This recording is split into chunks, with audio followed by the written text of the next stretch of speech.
Hoy es miércoles 9 de diciembre. Bienvenidos a Cumbres, un proyecto de la Sociedad Española de Farmacia Hospitalaria con la colaboración de Sanofi. Un proyecto para visualizar el futuro.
Hoy iniciamos el proyecto Cumbres, un proyecto que nos llevará a lo largo de los próximos meses a vislumbrar los retos futuros de la farmacia hospitalaria.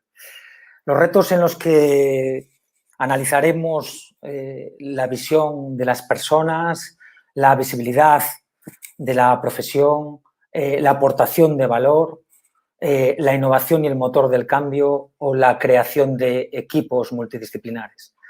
Cada una de las cumbres será un reto en el que identificaremos e intentaremos visualizar el futuro. El futuro en una sociedad en la que estamos de una forma estática, ¿no?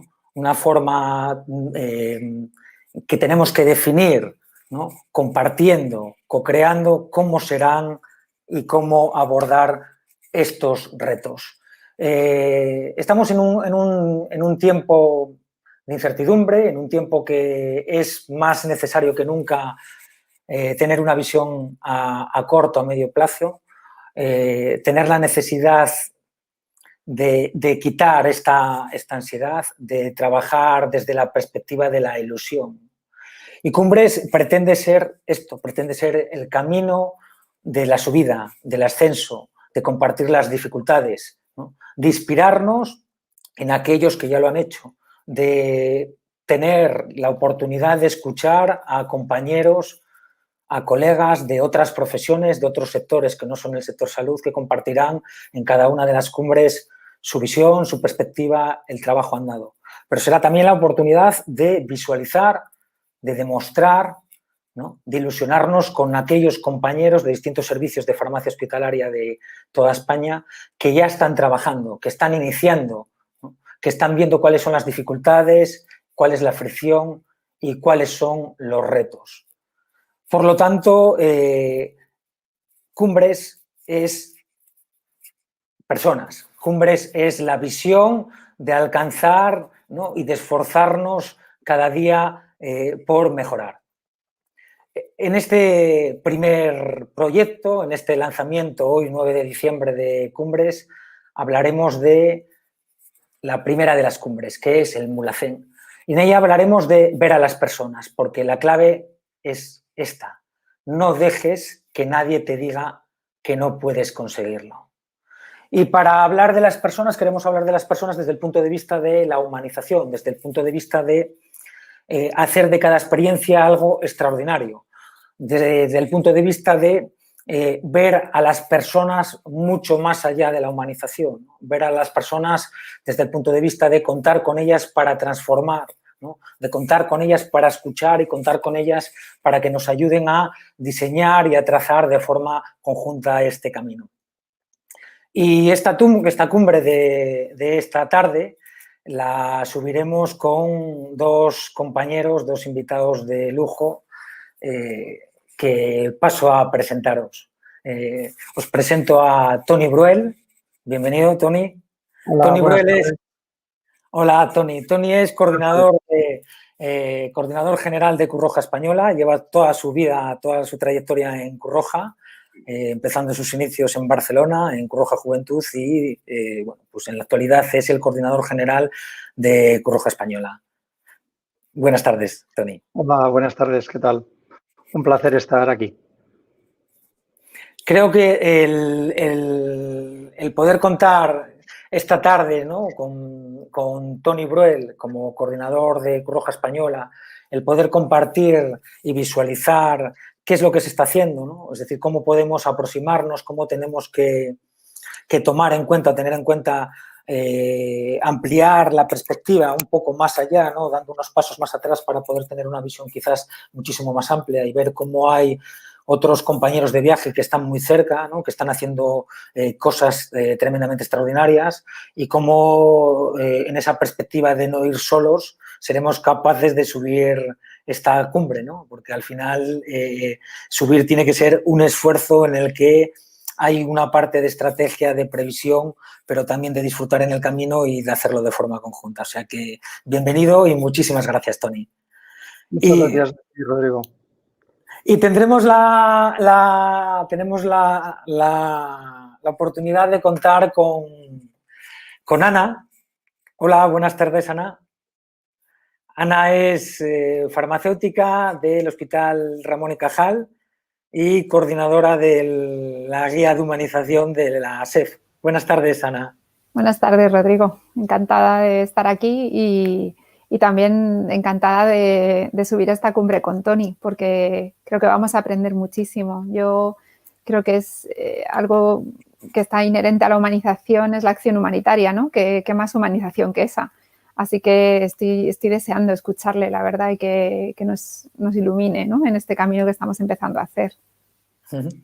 Nada, fantástico. Un poco, antes de empezar, me gustaría que pudiésemos contextualizar tanto, antes de empezar al inicio de esta cumbre, ¿no?, antes de empezar el ascenso y ver todo lo que tenemos que preparar para poder subir a la cumbre, me gustaría un poco que a toda la gente que nos está escuchando que pudiésemos ponernos en contexto, ¿no? Es decir, hay muchos compañeros que dentro de la Sociedad Española de Farmacia Hospitalaria o nos escuchan o nos podrán ver muchos compañeros farmacéuticos hospitalarios a nivel nacional, pero también otros compañeros sanitarios y no sanitarios, ¿no? Me gustaría un poco que nos comentases, Ana, cuál es la inquietud, ¿no? Es decir, ¿por qué desde la SEF se decide o se toma la determinación o de repente está encima, ¿no?, como una prioridad hablar de humanización, ¿no?, hablar de hacer un documento o hablar de empezar a trabajar en esta dirección? ¿Por qué?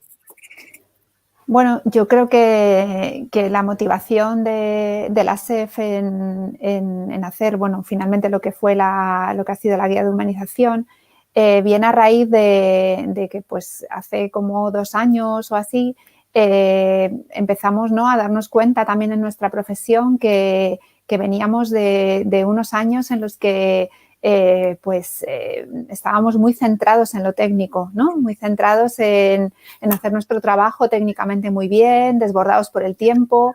Y nos dimos cuenta de que nos faltaba algo importante, ¿no?, que era precisamente mirar a las personas, ¿no? Yo creo que la clave aquí está en que tenemos que mirar a las personas y tenemos que verlas también, ¿no? No solo mirar. Es un poco la diferencia entre oír y escuchar, pues yo esto lo veo igual, ¿no? Era el momento en el que deberíamos de empezar a practicar una mirada activa. Yo creo que todos los profesionales sanitarios y en concreto pues nuestra especialidad, no me cabe ninguna duda de que todos queremos poner al paciente en el centro de nuestros procesos, pero en realidad no habíamos hecho nada para hacerlo, ¿no?, más allá de lo que nosotros pensábamos que podíamos hacer. Entonces yo creo que la SEF hace 2 años así, cuando empezó un poco a moverse todo el tema de la humanización en el ámbito sanitario, pues pensó que era el momento de empezar a mirar de verdad a los pacientes. Entonces, bueno, pues a raíz de un proyecto que hicimos en nuestro hospital que llamamos Farmacia Centrada en las Personas, pues bueno, fue pues estas cosas que suceden, ¿no? Yo conté el proyecto en un congreso de la SEF en el que precisamente moderaba Miguel Ángel Calleja, la mesa y era en ese momento presidente de la SEF. Y bueno, le gustó mucho la metodología de este proyecto porque, bueno, ya hablaremos sino más adelante de la metodología que hemos utilizado, pero que es un diseño centrado en las personas, en las que la incorporación de los pacientes era súper activa, ¿no?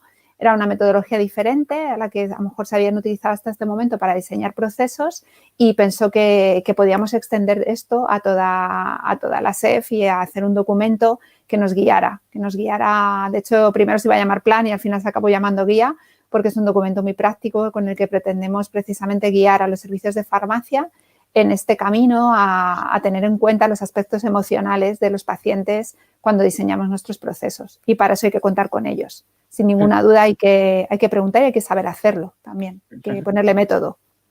Sí. Yo creo que esta es una de las quizás hay ciertos elementos reveladores, ¿no? Como poníamos esta frase de que nadie te diga, es decir, el anclaje quizás para subir esta cumbre es que nadie te diga que no puedes conseguirlo, ¿no? Creo que hablaremos ahora de esta parte de este recorrido de centrarnos en las personas, ¿no? De cómo es vital o es esencial tener una mirada diferente, ¿no? Cómo en esta visión quizás trabajamos en un sistema que lo que hace es procesos asistenciales, ¿no? Es decir, es mejorar la vida de las personas, pero lo que hace es procesos asistenciales, ¿no? Entonces, muchas veces esta vinculación de poder engranar todo este entramado, ¿no? De la parte más técnica hace que perdamos la perspectiva de decir en muchas ocasiones y la verdad es que por repetirlo muchas veces las cosas no se acaban convirtiendo en verdad, ¿no? Es verdad que muchas veces sí que vemos que en los tiempos en los que corre que una mentira repetida muchas veces se acaba convirtiendo en verdad, pero sí que es verdad que por mucho que llevemos muchos años diciendo que el paciente está en el centro de todas estas cosas, pues hay una distancia muy grande entre lo que decimos y lo que pasa en realidad. En ese sentido, por eso entendíamos que hoy en esta cumbre, en esta primera cumbre, de ver a las personas era vital compartir o poder escuchar, ¿no? Y poder tener la presencia de Tony Bruel, ¿no? Y de una institución que es un referente internacional, ¿no? Es decir, de un organismo que es un referente internacional como es la Cruz Roja Española, ¿no? La Cruz Roja. Es decir, yo creo que la labor, creo que es muy importante dentro del ecosistema entender y conocer los distintos actores que están trabajando y llevan años trabajando, que su ADN lleva trabajando centrándose en las personas, pero me gustaría un poco que Tony nos comentase qué es lo que se hace desde Cruz Roja, ¿no? Es decir, cuál es la labor de Cruz Roja y ver cuál es la afinidad a la hora, antes de empezar a subir esta cumbre, que tenemos de forma conjunta y cómo quizás esto pueda ser la chispa, ¿no? O el catalizador que haga que a partir de ahora, oye, pues tengamos que ir de la mano para subir esta cumbre y pasarlo mal y disfrutar en el camino. Gracias, Rodrigo.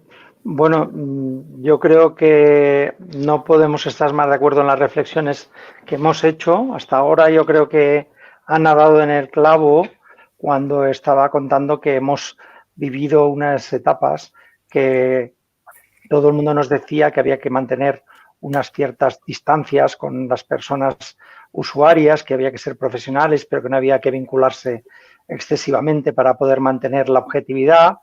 Luego pasamos a esa etapa tan famosa del usuario, de la atención del usuario, y ahora nos hemos dado cuenta que hay que poder tener otra visión de las cosas y de las personas.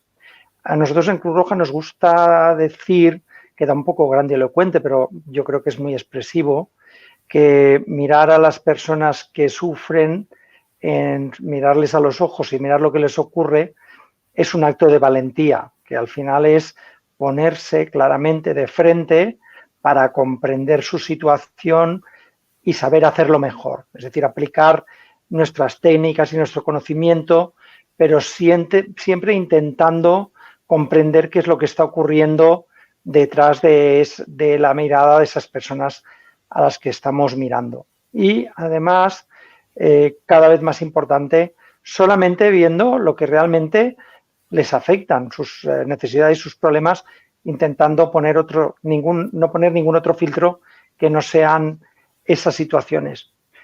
Yo creo que el no aplicar filtros y el mirar de una forma valiente hace que podamos perder esa cobardía que siempre sentimos cuando estamos trabajando con las situaciones de vulnerabilidad.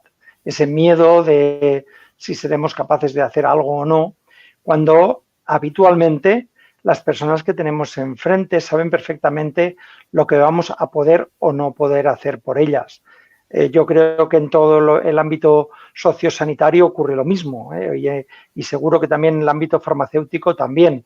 Es decir, que todo el mundo ve claramente y sabe claramente lo que nos van a poder aportar los demás.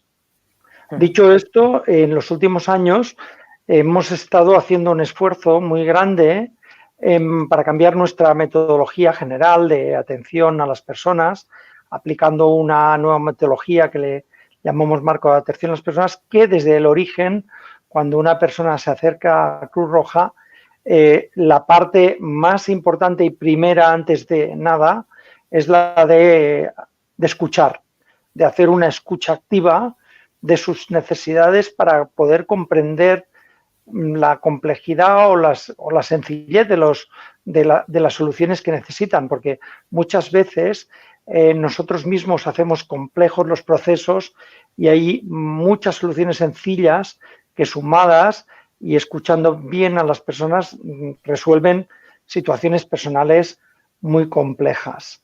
Es decir, que es la primera lección que hemos aprendido, que es primero mirar, escuchar y después ver qué soluciones tenemos disponibles inmediatamente para después, si es necesario, ir a soluciones más complejas o que requieren procesos personales, grupales de otro tipo. Este es un poco el planteamiento, ¿no? Ajá. Toni, me gustaría un poco así como si hablásemos quizás de un titular de televisión, ¿no? Es decir, para aquellos, hay muchísimos compañeros que nos están escuchando y otros como que quedarán diferido, que nos visualizarán en un mundo que está hiperconectado y en el que queda claro por primera vez, yo creo que es la primera vez en el que en el mundo actual en el que vivimos nosotros, ¿no? En este primer mundo, este mundo contemporáneo, hay una fragilidad total, ¿no? Es decir, pues estamos en un mundo en el que nos vemos frágiles, ¿no? Y a veces, aunque nos cueste este aprendizaje, sí que vemos que la visión individual afecta a la colectividad, ¿no? Es decir, que cada decisión, cada acción que toma cada uno afecta a la colectividad. Me gustaría, así como grandes titulares, que antes de pasar ya al inicio, para que el resto podamos entender qué tipo de cosas o de aproximación o de vinculación tiene la Cruz Roja Española en cada una. Es decir, con este fin de semana era el Día Internacional del Voluntario. Yo creo que en los hospitales, en todos los grandes hospitales, se está empezando a trabajar también con esta figura, ¿no? Buscar este rol, buscar este tema de responsabilidad social, de cómo podemos, ¿no, Ana, también colaborar, de cómo podemos ir un poco más allá, pero un poco con este hito, que es un hito que es tremendo, ¿no? Como de forma desinteresada, gente de cualquier franja de edad, desde adolescentes hasta gente jubilada, hasta gente que está en activo, hasta gente que está parada, hasta gente que está trabajando con muchísima responsabilidad, o sea, todo tipo de personas, ¿no? Se hacen voluntarios y deciden trabajar y ayudar a la Cruz Roja en múltiples, infinitos programas que tiene, ¿no? Pero en este caso, como contar un par de titulares en la vinculación con el ámbito sanitario, ¿qué es lo que hace la Cruz Roja? A ver, yo creo que la Cruz Roja es un catalizador uno de los catalizadores, como muchos, de la solidaridad. Es decir, que lo que se hace es buscar causas que permitan a muchas personas que están convencidas de esas causas sumarse y contribuir directamente, de una forma activa. Es decir, que pueda uno combinar su ideología, su concepto de la vida y de la sociedad, abandonando evidentemente el partidismo en nuestro caso, aportar esas ideas que tiene a acciones concretas. Yo creo que esa es la fórmula. Esa fórmula es una fórmula muy sencilla, porque lo único que se requiere es la voluntad y los ideales de las personas aplicados a acciones concretas, y en el caso del ámbito sanitario es una de las tradicionales de la organización porque es como empezó la organización. ¿Qué ocurre? Que en un mundo complejo como el nuestro ya es imposible ver a las personas solo desde la salud o solo desde la educación o solo desde el empleo o solo desde su entorno medioambiental, sino que hay que verlas cada vez más globalmente y las soluciones que se tienen que dar siempre son un híbrido de cosas y es un mix de distintos aspectos que hacen que sean menos vulnerables. ¿Qué ventaja tiene en este momento? Que el rango de actividades y de opciones para el voluntariado es enorme, es decir, desde la pobreza energética, que puede afectar a la salud de las personas o que puede afectar a que una niña o un niño apruebe los exámenes o no porque no tiene calefacción en casa o la tiene, hasta la cobertura de las necesidades básicas o hasta la inserción laboral. Es decir, se amplía y se hace que el voluntariado tenga un componente comunitario enorme y muy abierto. Me parece fantástico porque... Sí, Ana. ¿Le puedo preguntar una cosa a Toni? Sí, claro que sí. Sí, yo quería preguntarte, Toni, ahora que te estoy escuchando, en tema de educación sanitaria, ¿trabajáis algo? Porque, bueno, el otro día en una reunión que estuve surgió la desigualdad que se está sucediendo ahora en los colegios, ¿no? Por la brecha digital. Entonces, no sé, comentamos que nos preocupa que los niños de ahora van a ser los pacientes del futuro. ¿Qué educación sanitaria, no? Yo creo que a lo mejor ahí sí que hay un campo que podríamos trabajar, que es la educación sanitaria, cómo poder llegar a todos los niños de todos los niveles y en este caso a los más desafortunados, ¿no? En estos momentos que se ha agudizado, yo creo que la promoción de la salud es un bien que tenemos que potenciar, ¿no? Y que es una inversión de sostenibilidad y en todos los sentidos que tendríamos que potenciar. Me gustaría si en este campo estáis haciendo algo ya. Pues sí, nosotros tenemos un programa que se desarrolla en toda España, se llama Programa de Éxito Escolar, que tiene dos grupos de personas usuarias, las niñas y niños de primaria y los chicos de secundaria, chicos y chicas, que dentro de todo el programa hay una parte de hábitos saludables muy importante y hay una especial dedicación al tema de la alimentación. ¿Por qué? Porque a través de la alimentación hay muchas más derivadas y muchos más aspectos que facilitan el trabajar hábitos saludables de una forma más indirecta o que pueda penetrar más fácilmente y sin que, bueno, así entre comillas, sin que se note tanto y nos hagan caso, ¿vale? Por otro lado, eso en el colectivo infantil y juvenil hay mucha dedicación a todo y todo lo que son en prevención de enfermedades y también el consumo de alcohol y drogas que forma parte de todo este programa dentro de este paquete educativo. Luego, en el ámbito de personas con enfermedades crónicas y mayores, nuestra mayor dedicación está también en los temas de alimentación y en la adherencia a los tratamientos. Que, bueno, Ana, tú lo sabes mejor que yo, es un problema que tenemos en España gravísimo, que es la mala gestión de la toma de medicamentos y de las pautas y de las indicaciones terapéuticas, que es una de las mayores dedicaciones que tenemos en el ámbito de la salud en este momento. Creo que es importante todavía ver esa conexión, ¿no? Empezaremos ahora a subir esta cumbre, ¿no? Esta cumbre del Mulhacén, y entonces empezaremos con la primera fase, que es lo que se hace antes de subir una cumbre, ¿no? Que es ir al campo base y ver exactamente, analizar de dónde partimos, ¿no? Por qué tenemos que subir, ¿no? Y buscar estos porqués, ¿no? En el caso de, por compartir y gestionar un poco esta subida, ¿cuál es la clave de dónde partíamos, Ana? Cuando estábamos hablando un poco también de humanización, o estamos hablando de que las personas tienen que estar en el centro, estamos hablando de una visión que tiene una metodología, ¿no? De trabajo, esta guía, ¿no? De la SEF, que tiene una visión muy multidisciplinar, ¿no? Que marca también una forma quizás también de fijar, por decir de alguna manera, cuál es el rol de la farmacia hospitalaria, del farmacéutico, de la farmacéutica a nivel global en la transformación. Entonces, lo que sí que me gustaría es que estamos en el campo base, ¿no? Y que nos cuentes tú por qué, de dónde partimos, ¿no? Es decir, cuál es el escenario, cuál es el caldo de cultivo, qué cosas son las claves antes de que hacen un poco, pues, prever, ¿no? O priorizar que debemos de subir esta cumbre, que esta es una cumbre, ¿no? Que es un reto que debemos adentrarnos. Bueno, pues yo he leído que para hacer un ascenso a una cumbre parece ser que el 95% de la preparación es mental. Pues creo que en este caso es igual, ¿no? O sea, lo primero que tenemos que tener claro es que queremos, ¿no? Tenemos que estar muy convencidos de que este camino hay que recorrerlo.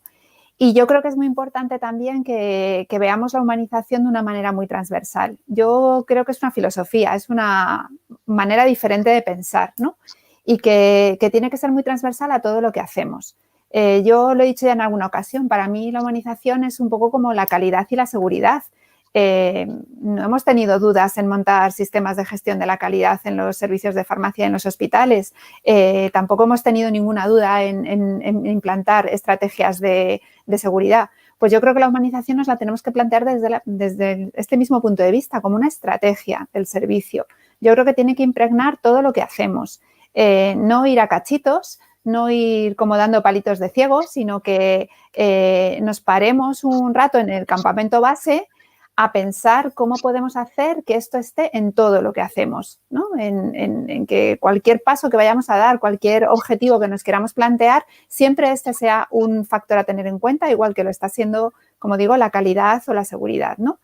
Y yo creo que hay que dejar algunas cosas atrás en este sentido, ¿no? En esta preparación para subir, como son pues las prisas, la no planificación. Creo que es muy importante planificar la humanización, planificar qué pasos vamos a dar y cómo los vamos a hacer, porque tenemos que saber a dónde queremos llegar, ¿no? Entonces, primero, la guía yo creo que posiciona muy bien, de una manera muy aterrizada, cuál es la visión, por qué tenemos que hacer trabajo de humanización, y lo materializamos en 8 principios de humanización, que pueden ser la base para empezar a trabajar en cada servicio de farmacia, ¿no? Fijarnos en esos principios de humanización. Además, la guía contiene una herramienta que nos permite posicionar nuestro servicio en base a esos 8 principios. Tú utilizas esa herramienta y sabes qué principios tienes más potenciados y cuáles menos en el servicio, y por lo tanto es una herramienta muy útil para empezar a caminar y para empezar a diseñar esa estrategia y dejar atrás también prejuicios, miedos, pues la resistencia al cambio, ¿no? Estas cosas tan típicas, o pensar que no vamos a ser capaces de hacerlo, ¿no? Porque sí que somos, y mucho, muy capaces de hacer esto. Yo creo que también hay como una cosa que identifica mucho el sistema sanitario, ¿no? Es decir, y creo que en esta parte, quería compartirlo con los dos, tiene que ver con, así como comentabas, ¿no? Que tiene que haber una estrategia, ¿no? Que tiene que formar parte, igual que hay los sistemas de calidad. También tenemos que pasar igual a empezar a trabajar de forma más transversal, ¿no? Es decir, estamos muy acostumbrados a trabajar en grupo, no a trabajar en equipo, ¿no? Creo que hay esta historia de que el problema de los problemas no es tal hasta que alguien lo soluciona. Entonces parece que la parte técnica, todo lo que acomoda todo el proceso asistencial y toda la estructura, ¿no? Es más importante que quizá estar pendiente de cómo trasladamos la información, de cómo nos comunicamos, de entender que la experiencia tiene que ser una experiencia en la medida en lo que se pueda, ¿no? Pues que sea lo mejor posible.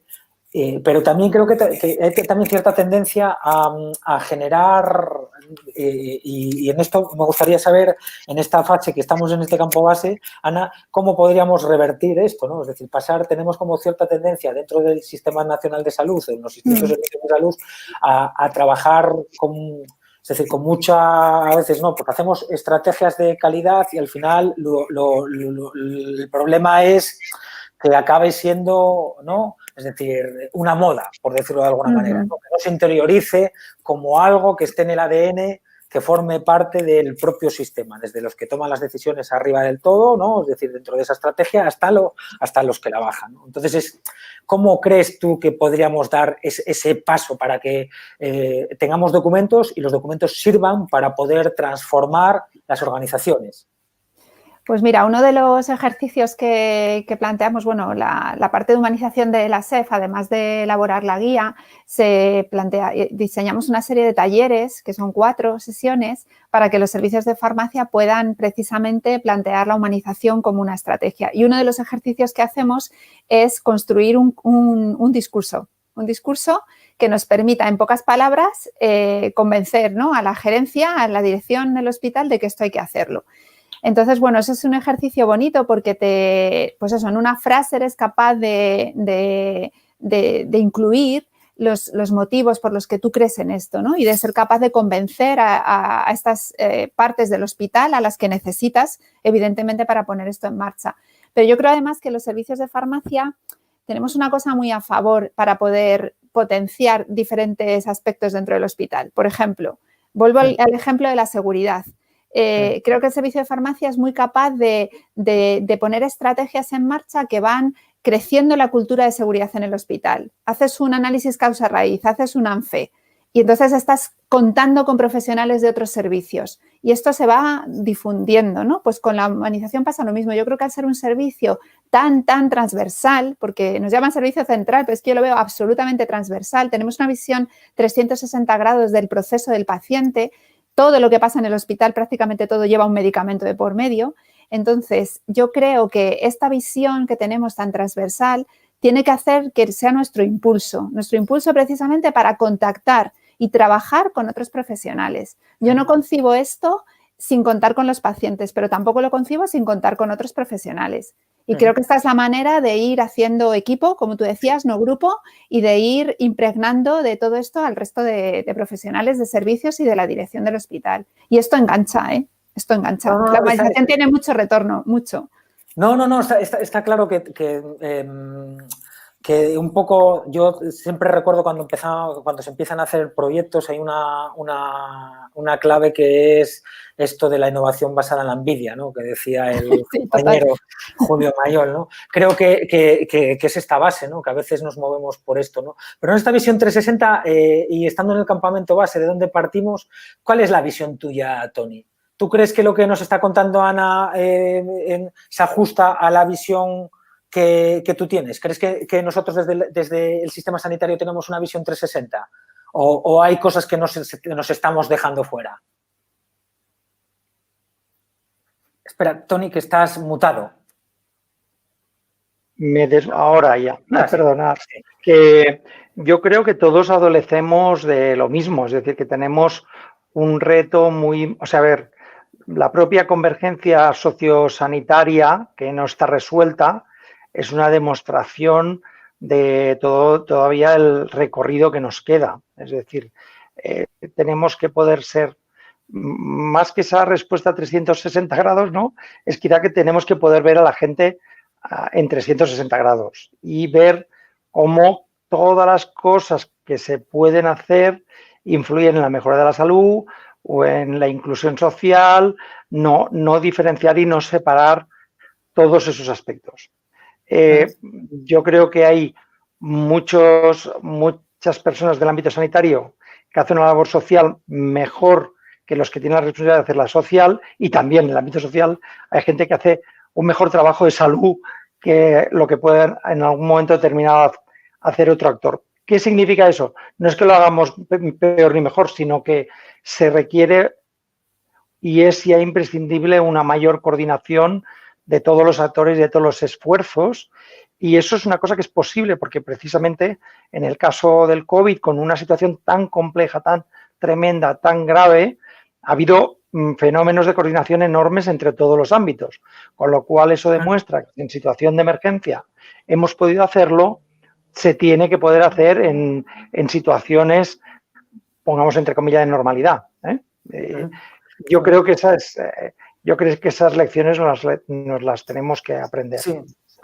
Un poco quería compartir con los dos, ¿no? O sea, que abramos así como este diálogo dentro de esta parte del campo base, que es un poco la antesala en la que estamos figurando y marcando un poco, ¿no?, los anclajes, ¿no?, para hacer este ascenso. Creo que hay como un continuum social, ¿no? Y que hay una parte en la que nosotros entramos, que es cuando el paciente tiene un contacto con nosotros, ¿no? Nosotros estamos pendientes del paciente, ahora tenemos esa visión más estratégica, ¿no? Centrada en la humanización o en ver a las personas que comentabas tú, Ana, pero creo que hay una parte de cuando el paciente no está o cuando el paciente se va, ¿no? Es decir, que las circunstancias personales, las circunstancias de todo lo que pasa y lo que representa no solo, es decir, dice el diccionario de la Real Academia Española que una persona es un ser dotado de razón, que es consciente de sí mismo y poseedor de una identidad propia.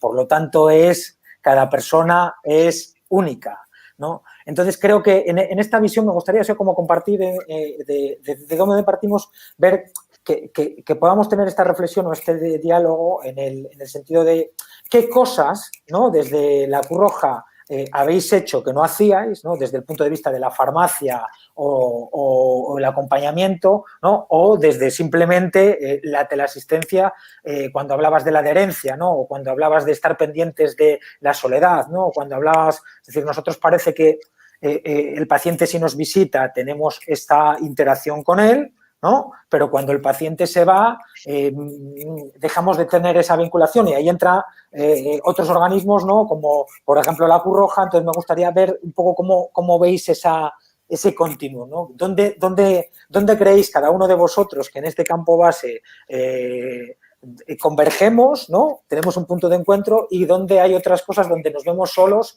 y necesitaríamos la mano, ¿no? Para poder subir hacia arriba. Tony.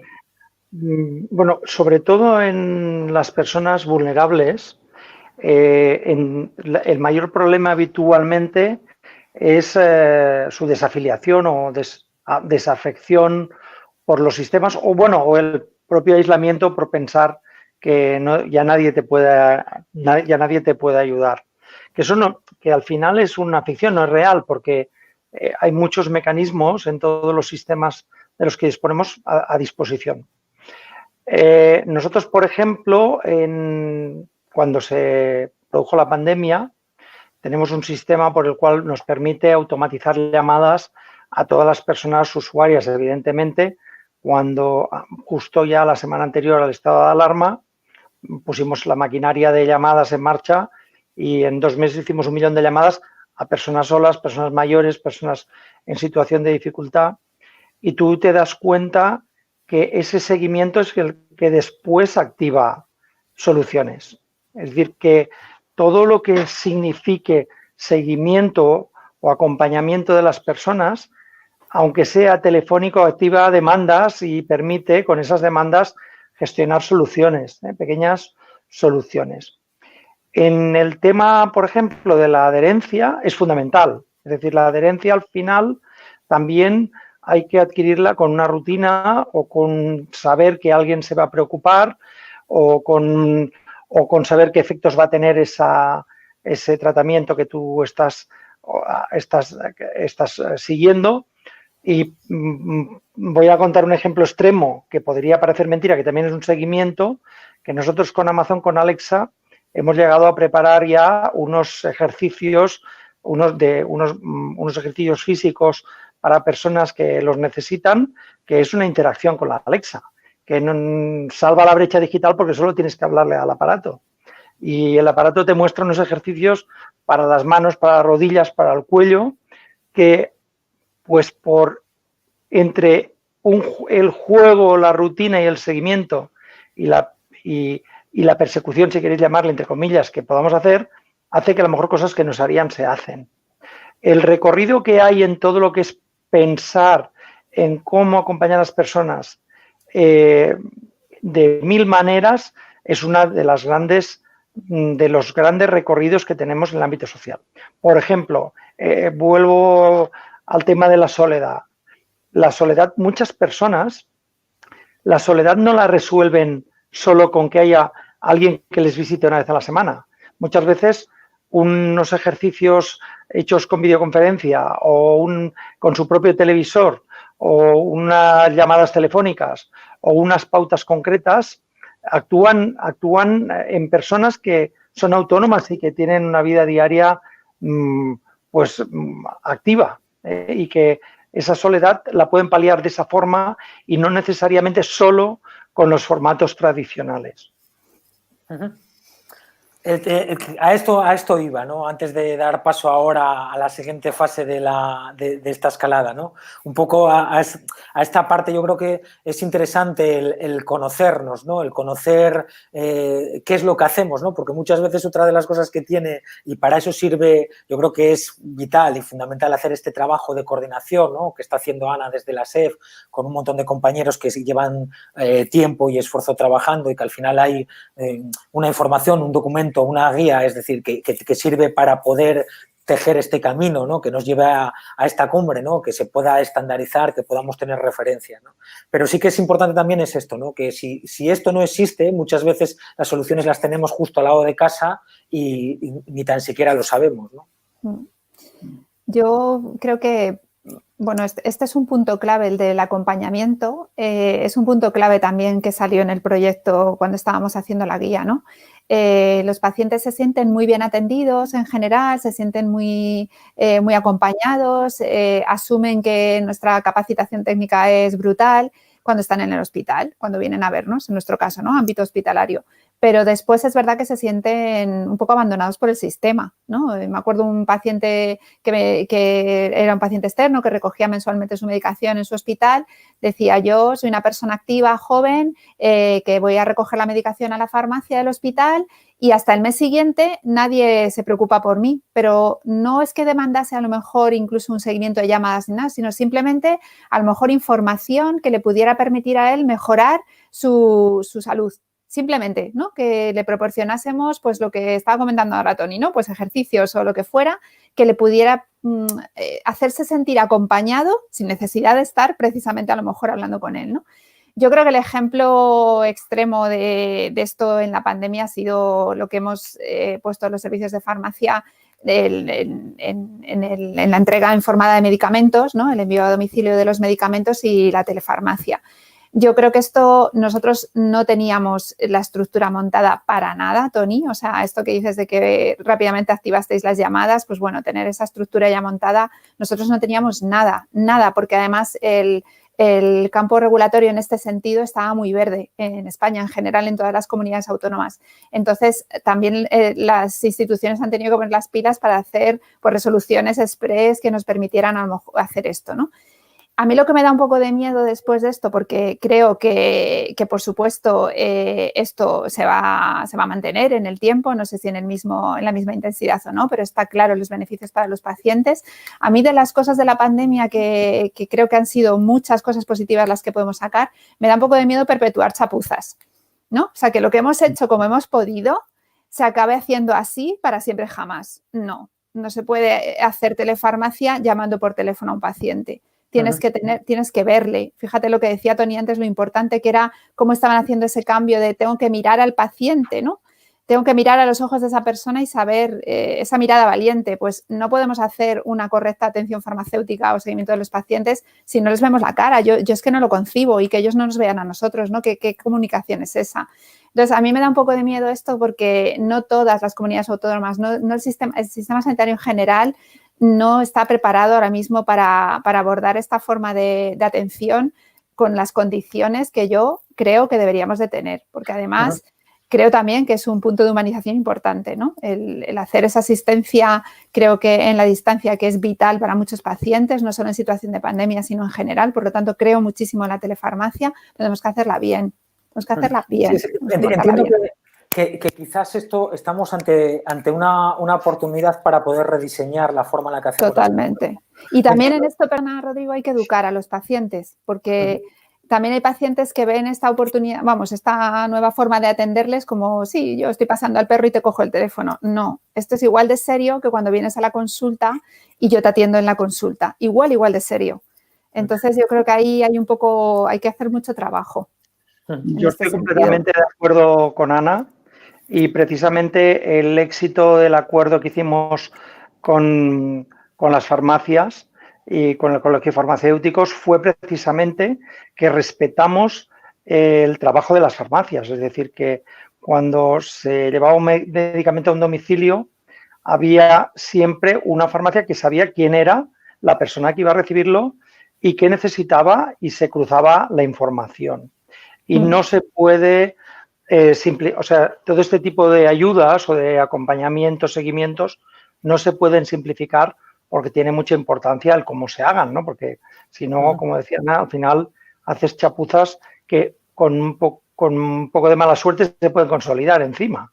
Y yo creo que hay un respeto institucional que hay que tener por los profesionales y por los sistemas que es imprescindible, porque si no, no construimos nada. Es decir, la mejor ayuda humanitaria es la que no tiene improvisación, la que se hace habiéndola pensado anteriormente.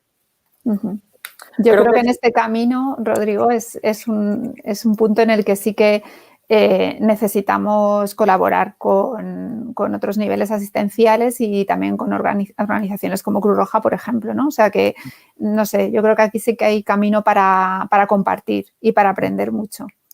Creo que es un punto de encuentro que a la hora de subir esta visión de la vulnerabilidad, ¿no? De esta situación en la que estamos viviendo, ¿no? De la visión de tener quizás también una perspectiva mucho más holística, ¿no? Es decir, no centrarnos solo en lo high, lo sexy que supone lo que hacemos dentro de un hospital o dentro del sistema en atención primaria, ¿no? Es decir, ver que hay vida o que hay gente que está tomando soluciones desde otro punto de vista, ¿no? Es decir, ver que hay otros compañeros de viaje que podemos colaborar, co-crear y que además creo que es obligatorio hacer esta reflexión. Es decir, creo que estamos en una oportunidad de educar no solo al paciente, sino a la ciudadanía de todo esto. Creo que por primera vez se dan dos variables que nunca habían pasado con la pandemia, y es que la sanidad entra en prioridad número uno en el ámbito político y en el ámbito social, ¿no? En el ámbito político y en el ámbito económico la salud está en la prioridad número uno, ¿no? Y en el ámbito social, pues por primera vez todo el mundo pues está pendiente de qué es lo que está pasando, porque esto afecta a nuestra forma de vivir. Creo que antes de pasar a la última fase, ¿no? A la fase de ver, una vez que llegamos en el aspecto de... Perdona, Rodrigo. Bueno, es que no quiero que se me escape, pero quizá por primera vez hemos conseguido, por desgracia, que se entienda claramente los efectos de la salud sobre lo económico y lo social. Que vamos a ver si somos capaces de poderlo seguir demostrando. Es decir, que al final todas las debilidades que tenemos en un aspecto se relacionan con otro y de una forma muy contundente. Perdona, ¿eh? No. No. Me ocasión. parece fundamental, porque yo creo que es esta visión mucho más social, ¿no? Cuando hablamos desde un punto de vista, ¿no? de la humanización, de esta transformación en la forma, es decir, cómo debe de ser el eje nuclear de todo lo que hacemos, ¿no? Porque es la forma en la que nos aproximamos, es decir, los detalles, los matices, ¿no? Es decir, también trasladar que a veces la tecnología, el utilizar nuevos modelos asistenciales que se utilizan, parece que en un marco, en un contexto de urgencia, pues era fácil hacer lo que era imposible, ¿no? Es decir, el home delivery, un montón de cosas que estábamos haciendo, y de repente cuando volvemos a la normalidad volvemos otra vez a la burocracia, a la lentitud y sobre todo lo que deberíamos de tener cuidado es en anclar cosas que no deberíamos de anclar, ¿no? Pero claro, sí que me gustaría también esto, ¿no? Es decir, también ver cómo estamos más que nunca hoy necesariamente tenemos que trabajar farmacéuticos con otros, con esa visión transversal, ¿no? Con primaria, con personal sanitario, con personal no sanitario, teniendo esa visión para que el paciente esté en el centro, ¿no? Entendiendo también, y a mí me gustaría escuchar, ¿no? Cómo hay organizaciones, por ejemplo, es decir, en este caso también la Cruz Roja, que hace, yo qué sé, pues incluso esta parte de acompañamiento que comentaba Tony, a mayores, ellos tienen programas en los que en algunos de ellos pues acompañan a pacientes a consultas externas que no pueden y les acompañan a los hospitales pues desde hacerse una colonoscopia hasta hacer cualquier otra consulta externa, y acompañan, hacen toda esa trazabilidad, todo ese recorrido, teniendo un impacto tremendo que nosotros a veces lo dejamos en una cita en admisión, en una lista de espera, en un número, y a veces hay cierta incoherencia entre lo que decimos que queremos hacer y lo que el paciente al final ve, ¿no? Yo creo que sí, que la coordinación es un punto clave para de verdad centrar los procesos en las personas. absolutamente. Y además los pacientes sufren mucho la descoordinación, muchísimo. Muchísimo. Nuestros procesos llenos de bucles y de inconvenientes, ellos los sufren de primera mano. Entonces, sí, yo creo que bueno, alianzas como que se podrían hacer, por ejemplo, pues con todo lo que está contando Toni, yo es que estoy deseando ya que acabemos para ponerme en contacto con él. Pues es fantástico. Vamos Después decías, esto que decías, Rodrigo, por ejemplo, hay un tema que son las pruebas preoperatorias, que por suerte casi todos los centros sanitarios, los hospitales han hecho un itinerario rápido, pero ese itinerario rápido para una persona de 80 y pico años es una gincana, no es un itinerario. Totalmente. Entonces, muchas veces el acompañamiento, que es solo un puro darle seguridad, es una cosa fundamental para que no se convierta en un agobio total. Yo que lo he sufrido, yo sé que lo he sufrido sin ser mayor, como te sientes tan indefenso en esas situaciones, también lo pasas mal. O sea, no hay nadie que lo pase bien, ¿no? Entonces, decir, bueno, yo creo que hay muchas cosas que con buena coordinación, como decía Ana, se pueden conseguir mejoras, ¿no? Que no solo son del ámbito, que yo no creo que solo sean del ámbito hospitalario, son del ámbito social. Es decir, que es un tema también de organización de la comunidad para poder hacer estas cosas. Es impensable que tengamos que tener, pues, yo qué sé, pues cientos de personas acompañando a gente si podemos desde la sociedad organizarnos de una manera mejor, de otra manera, ¿no? Pero sí que es relevante todo esto, ¿no? Es decir, cómo en ese proceso a veces hacemos lo high, que es la consulta, ¿no? Ir 2 o 3 veces para decirte, después de esperar, para decirte está todo bien, ¿no? Y en esta consulta nosotros lo que hacemos es, lo que es importante es lo que hacemos nosotros, que es el acto clínico o la medicación o lo que corresponda, ¿no? Y luego la persona quiere decir qué quiere decir estar bien. Claro, ahí está, ¿no? Sin embargo, todo este proceso sí que tiene quizás otro camino y otro recorrido, ¿no?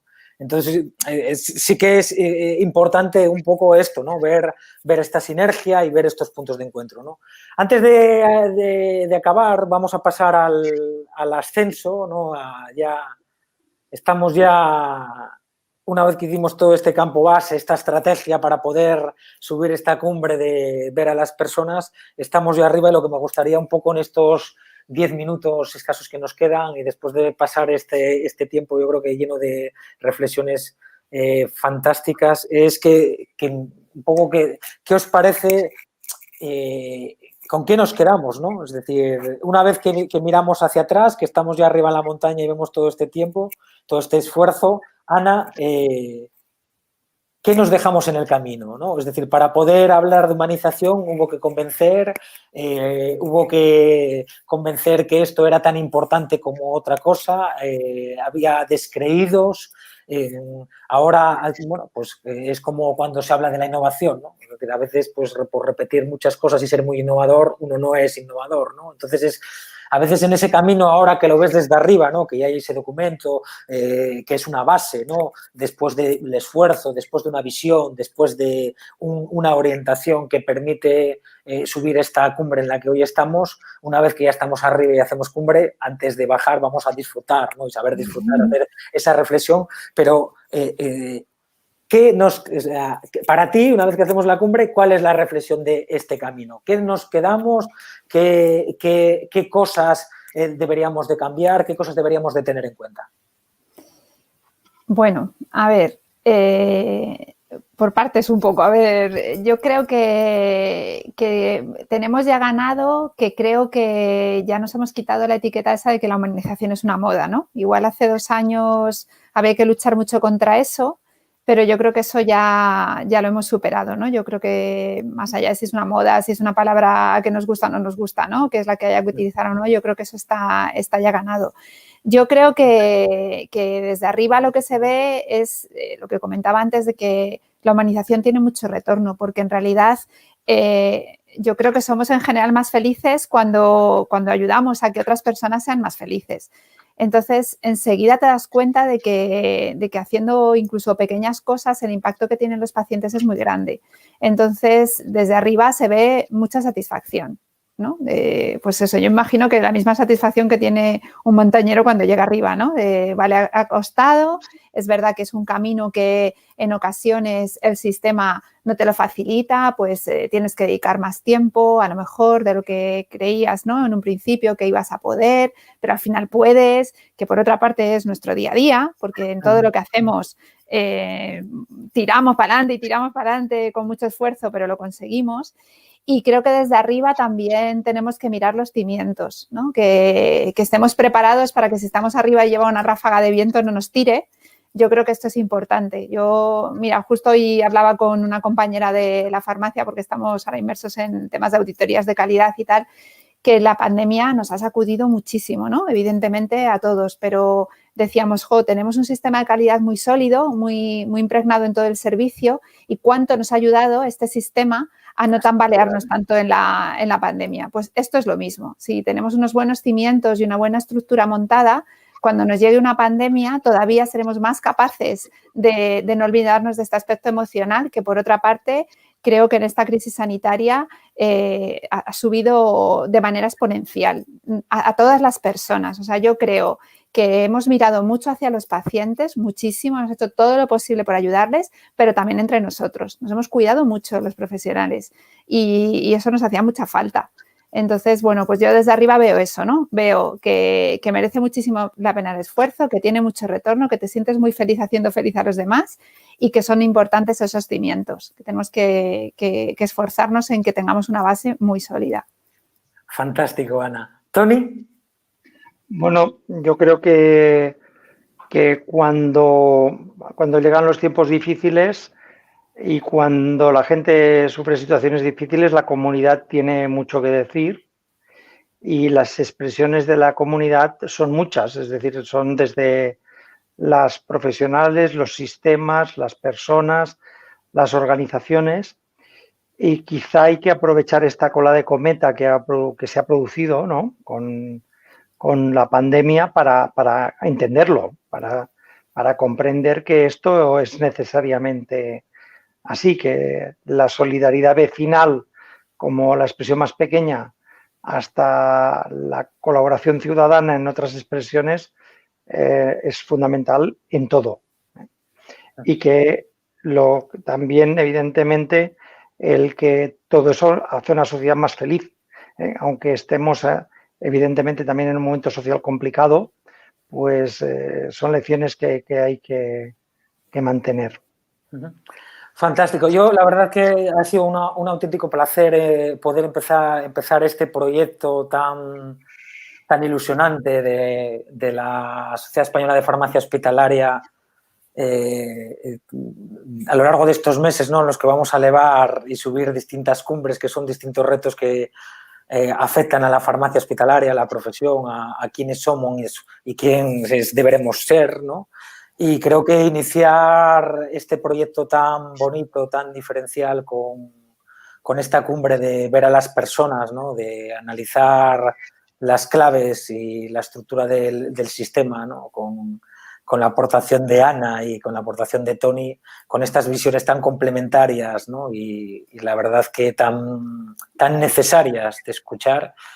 Creo que ha sido una tarde maravillosa. A mí me gustaría, antes de cerrar, poner una frase que yo creo que resume un poco lo que estamos, ¿no?, en el lío. Creo que al final la solución y el problema está en el mismo sitio, que es en las personas, ¿no? Creo que es esto, ¿no? Creo que es la solución y el problema está en las personas, ¿no? En la capacidad de ser protagonistas todos, de construir o reescribir una forma de hacer las cosas, de ser conscientes, de, como decía Ana, hay una parte que en una escalada, en una ascensión es mental, al final es todo mental y estamos en un momento en el que tenemos que, el momento es ahora, no es mañana, mañana es tarde, ¿no? Ahora es ahora y es el momento de que nadie nos pare, ¿no? De que nadie nos pare a transformar la organización y a ser los protagonistas de esa transformación de forma conjunta. O sea que nada, daros las gracias y estamos en tiempo. Invitar a todos los que nos están escuchando y a los que nos vean en diferido a ver la siguiente sesión el jueves 17 de diciembre. Nos acompañarán Luis Margusino farmacéutico de la farmacia hospitalaria del área sanitaria de A Coruña, y Beatriz Bernárdez, farmacéutica hospitalaria del área sanitaria de Santiago de Compostela, en el que con ellos hablaremos de esta segunda parte de esta cumbre, ¿no? Que es desde la visión, hoy era desde la inspiración, y hablaremos desde el punto de vista de la demostración y de la ilusión, desde la visión y la puesta en práctica, ¿no? De proyectos ya puntuales en cada uno de sus servicios de farmacia, de cómo las personas son claves en esta ascensión. Daros las gracias y nada, nos vemos en las próximas cumbres y un abrazo muy fuerte. Muchas gracias, Rodrigo. Encantada. Gracias.